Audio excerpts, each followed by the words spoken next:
কৃষকদের আনাগোনা কেমন দেখতেছেন? কৃষকের আমদানি মাল একটু কম। আচ্ছা আচ্ছা আচ্ছা, আমরা যদি শতাধিক যদি হিসাব করি, জি। গেল এক সপ্তাহ আগেও কিন্তু 80 শতাধিক সর্বোচ্চ পেঁয়াজ আমদানি করেছিল কৃষক। জি। এখন কত শতাধিক আমদানি হচ্ছে? না, 80 শতক বললে ভুল হবে, কারণ সব এলাকার মাল কিন্তু এখন লাগে নাই। জি জি। হ্যাঁ, মোটামুটি মালে আমদানি ভালো ছিল, বাজারটা একটু কম ছিল, না আমদানি কম, বাজার একটু বাড়ছে। আচ্ছা আচ্ছা আচ্ছা আচ্ছা। এখন বলা যায় যে যদি আমরা শতাধিক হিসাব করি, এখন কত শতাধিক আমদানি হচ্ছে? ওই অনুপাতে তো 60%। 60%। জি আচ্ছা আচ্ছা আচ্ছা, বুঝতে পারছি। আর হচ্ছে যে এখন যে 60% আমদানি হচ্ছে, জি। এবং এই 60 দিয়ে কি বাজার চলছে? হ্যাঁ। চলছে। জি। আচ্ছা, এখন যে বাজার আছে এই বাজারতে কৃষকের ন্যায্য দাবি করছে। না, এখন যে বাজার আছে বিক্রি করলাম সর্বনিম্ন 50 টাকা, সর্বোচ্চ 60 টাকা, 61 টাকা। ভাই এই বাজারতে কৃষকের ন্যায্য, কৃষক নিজেই জানিয়েছে। এই যদি 60 টাকার কমে যদি কৃষকের পেঁয়াজ বিক্রি হয়, জি। তাহলে কি কৃষক লাভবান হতে পারবে? হ্যাঁ, কি 60 টাকা বিক্রি করলে কিছু লাভ হবে, কিন্তু আবার যদি 30 টাকা 35 40 টাকা আশেপাশে ক্ষতিগ্রস্ত হবে। এই 60 টাকা 60% থাকলে কৃষক একটা স্ট্যান্ডার্ড বাজার, এই বাজার থাকলে কৃষক খুশি। আচ্ছা আচ্ছা, আপনার তো এলসি আছে, জি আপনি একজন আমদানিকারক, জি। আপনার এলসি মার্কেটে ঢুকে নাই? হ্যাঁ, ঢুকছিল। আপনার ঘরে তো দেখতে পাচ্ছি না। না, বর্ডার বিক্রি হয়ে গেছে। বর্ডার বিক্রি হয়ে জি গেছে, জি। মার্কেটের আনার নেই? বর্ডার গেছে 57 টাকা, শ্যামবাজার 52 টাকা। আচ্ছা, বর্ডারে 57-58, শ্যামবাজার 50-52। 50-52, জি। তার মার্কেটের আনার নেই। না না না। আর এইসব এই এলসি আনলেও তো মার্কেটে ক্ষতি হইতো কৃষকের। হ্যাঁ, কৃষকের চিন্তা করলে তো শ্যামবাজার মাল না আসেই ভালো। না, সেই ভালো। জি। আর এক একজন কৃষক যেই পরিমাণ আবাদ করেছে, ভাই যেই পরিমাণ নাকি খরচ, অতিরিক্ত নাকি খরচ এই বছর। না, দ্রব্যমূল্যের ঊর্ধ্বগতি তো সেই হিসাবে দেখা গেছে যে কীটনাশক, সার, লেবার সব কিছু খরচ বেশি। আমাদের উৎপাদন খরচ কমাতে পারে, তাহলে মনে করেন যে কিছু কম দামে বিক্রি করতে পারবো। উৎপাদন খরচটা বেশি, কারণ একটা লেবার পার দিয়ে হলো 100 টাকা 1000 টাকা, এটা উৎপাদনের উপরে নির্ভর করে।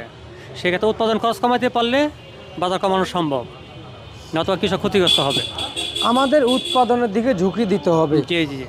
আমাদের উৎপাদন মানে কৃষি আবাদের দিকে ঝুঁকি দিতে হবে। কিন্তু হ্যাঁ। কৃষকরা বলেছে, ভাই আবাদ করবোটা কীভাবে? সার বিষ কীটনাশকের দাম বেশি, কৃষি উপদেষ্টা কৃষকদের দিকে চাচ্ছে না, সরকার চাচ্ছে না, এবং সরকার থেকে কোনো যে অনুদান কোনো কিছু পাচ্ছে না, এবং সার বিষ কীটনাশক সরকার থেকে যেগুলো পাচ্ছে, যেখানে বরাদ্দ ছিল এক একজন এক বছর, সেখানে পায় 5 কেজি 10 কেজি। জি। তো এইভাবে কি কৃষক সামনে আগাইতে পারবে? না, আসলে উন্নত দেশে সব দেশেই কৃষক ভর্তুকি দেয়, সরকার কৃষকদের ভর্তুকি দিয়ে বাজার নিয়ন্ত্রণ করে, দ্রব্যমূল্যের দাম মানে ওই উৎপাদন খরচ কমা, কিন্তু বাংলাদেশ এটা নাই। বাংলাদেশে বরং তো সার এটা সিন্ডিকেট করে রাখছে, সার পাচ্ছে না কৃষক। আর ইন্ডিয়াতে দেখলাম কি কৃষকের জন্য সরকার এবার সবসময় ইয়াতে উৎপাদন খরচ কমানোর চেষ্টা করে। আচ্ছা আচ্ছা। সার, কীটনাশক, অন্যান্য জিনিসগুলো কমানোর চেষ্টা করে ভর্তুকি দিয়ে। আর বাংলাদেশ এর বিপরীত, বাংলাদেশে কেমনে কৃষকের কাছে শোষণ করে নিতে পারবে সরকার ওই চিন্তা করে। আচ্ছা আচ্ছা আচ্ছা আচ্ছা। সেই হিসাবে আমার উৎপাদন খরচ কমাইতে হবে, তারপর জিনিসের দাম কমাইতে হবে। আমার উৎপাদন খরচ যদি বেশি থাকে আর দাম কমাতে কৃষক ক্ষতিগ্রস্ত হবে। বুঝতে পারছি। আমাদের দেশে কি দুর্নীতির আঁকড়াখানা মনে হয় তার কমবে না? কারণ কৃষকরা তো সামনে, তাহলে কিভাবে আগাবে? দুর্নীতি আছে, থাকবে। এই যে কৃষক যে 2-3 দিন আগে বললো যে ভাই ঘুষ খেয়ে আইপি দিয়ে দিয়েছে, আমদানিকারকরা কি করবে? তারা আমদানি করে, তারা অবশ্যই। এটা যারা বলছে এটা আসলে ভুল বলছে, কারণ আমি নিজে একজন ইম্পোর্টার হিসাবে তো আমি তো নিজে আইপি পাইছি, আমি নিজে একটা আইপি পাইছি। এই কথা যারা বলে 2 লাখ 3 লাখ 5 লাখ টাকা ঘুষ দিয়ে করছে, এটা একটা মানে ভুল ধারণা। এটা একটা মিথ্যা অপবাদ দিয়া মানে কৃষি মন্ত্রণালয় বা বাণিজ্য প্রদেশ এদেরকে নিয়ে একটা হেয় প্রতিপন্ন করা। এটা হেয় প্রতিপন্ন করার কোনো যৌক্তিকতা নাই। এটা হচ্ছে অনলাইন সিস্টেম করছে, সফটওয়্যার করছে, যে সফটওয়্যার পাইছে এটাই করছে। অনেকে বলে 2 লাখ 3 লাখ 5 লাখ টাকা আইপি নিছে, এটা ভুল ধারণা। আচ্ছা, এটা তার মানে এটা ভুল ধারণা। না না, এটা মিথ্যা কথা। এটা কে বলে? যেটা অনেকে না জানে বলে, অনেকে মিথ্যা কথা বলে। আচ্ছা ভাই, আমি একজন ইম্পোর্টের, আমি কয়েকটা আইপি পাইছি, আমি তো কোনো টাকা দিয়ে আইপি নেই। বুঝতে পারছি। তার মানে এটা আসলে যারা বলছে এটা তাদের ভুল ধারণা জি হচ্ছে। জি জি। তার মানে আমাদের কখনো ভুল বুঝে কখনো কোনো কিছু বলা ঠিক না। না, এটা একটা মন্ত্রণালয়, এদেরকে একটা মন্ত্রণালয়ের লোকের যদি একটা হেয় প্রতিপন্ন করে, একটা বোল্ড ডিসিশন দেয়, ভুল একটা কথা বলে, এটা তো ঠিক না। জি জি। দেখা গেছে যে তারা যে দুর্নীতি করতো, অবশ্যই আমরা বলতাম, আমরা তো তার দুর্নীতি পাই নাই। কারণ বাণিজ্য উপদেষ্টা, কৃষি উপদেষ্টা এটা হলো সফটওয়্যার সিস্টেম করে দিচ্ছে। হ্যাঁ, এটা পর্যায়ক্রমে তারা পাবেই। তা আমি তো 3টা আইপি পাইছি, আমি তো কোনো একটা ঘুষ দিই নাই। সে হিসাবে কে বলে যে ঘুষ দিয়ে আইপি নিছে? বুঝতে পারছি। আর এদিকে বাংলাদেশের বাজারে আমদানি করা এলসি পেঁয়াজ কত টাকা বিক্রি চলছে? মানবে যে 40 টাকা থেকে সর্বোচ্চ বাজার 55 টাকা। আচ্ছা, আর মুড়ি কাটা কত বিক্রি চলছে? মুড়ি কাটা 50 হাতে নিয়ে সর্বোচ্চ 60-61 টাকা। 60-61 টাকা মুড়ি কাটা পেঁয়াজ। জি জি। আচ্ছা, আর অপরদিকে বাংলাদেশের বাজারে আলুর দাম নাকি বাড়ছে ভাই? আলু বাজার আজকে 70 টাকাতে নিয়ে 20 টাকা। আচ্ছা, বাজার কেন এবার বাড়লো ভাই? আলু আমদানি কম। আমদানি কম, জি। সেই কারণে বাড়ছে। জি, আলু বাজার থাকবে না, আর কমে যাবে। আরো কমে যাবে? জি। তাহলে দাম এই বাড়াতে তাহলে কৃষকের কিছু হইল না? না, আলু বাজারটা 20 থেকে 25টা থাকতো তাহলে কৃষক মোটামুটি একটু মানে হইতে পারতো, কিন্তু আলু বাজার থাকবে না, কমে যাবে। থাকবে না, না, মানে কৃষকের যে স্বাবলম্বী হওয়া এটা হবে না? এটা হবে না। আচ্ছা আচ্ছা আচ্ছা আচ্ছা। আর হচ্ছে যে আমাদের দেশের কৃষকরা প্রতি বছর এবং সব সময় কিন্তু হেরে যায়, জি সামনে আগাইতে পারে না। কিন্তু আমাদের দেশের কৃষকরা আমি দেখতে পাচ্ছি যে নিজের টাকা খরচ করে এবং অতিরিক্ত টাকা দিয়ে কৃষি পণ্যগুলো আবাদ করে দিন শেষে তারাই দাম পায় না।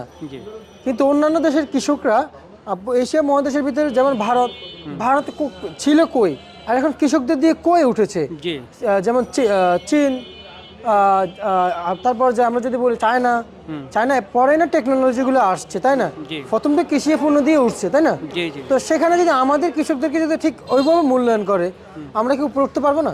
তা তো অবশ্যই।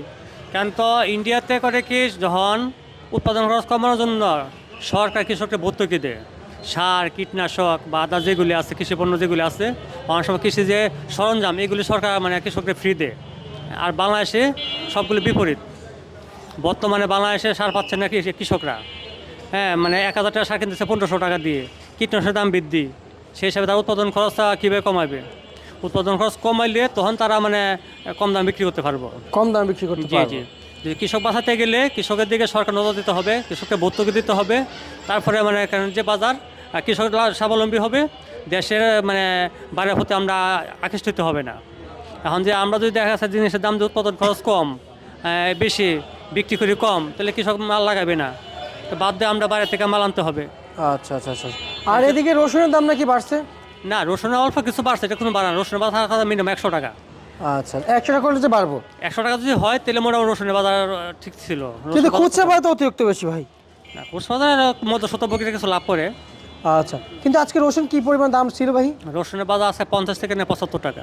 50 থেকে 75 টাকা বাজার ছিল জি আজকের চলমান বাজারে। জি জি। আচ্ছা আচ্ছা আচ্ছা। নজরুল ভাই, বাজার কি আরেকটু বাড়বে? পেঁয়াজের বাজার না, এমনই থাকবে। এমনই থাকবে? জি। আর আইফির বন্ধের যেই বার্তাটা শুনেছেন, তার মানে সেটা কত তারিখ? 16 তারিখ, 16 জানুয়ারি।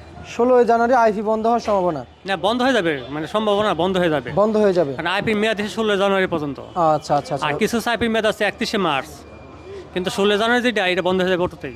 আচ্ছা আচ্ছা। সবচেয়ে বড় কোনটা, 31 না 16 জানুয়ারি? না, 16 জানুয়ারি আইপি বেশি দিচ্ছে, আর 31শে জানুয়ারি যে কয়েকজন দিচ্ছে, 31শে মার্চ দিচ্ছে মুসলিমে কয়েকজনকে। আচ্ছা আচ্ছা, বুঝতে পারছি। ঠিক সেই আছে, হিসাবে আপনাকে- ধরে রাখা যাবে 16 জানুয়ারি আইপি মেয়াদ শেষ। আচ্ছা আচ্ছা, ঠিক আছে নজরুল ভাই, আপনাকে অসংখ্য ধন্যবাদ। Thank you. এ ছিল আজকে সর্বশেষ বাজার তালিকা।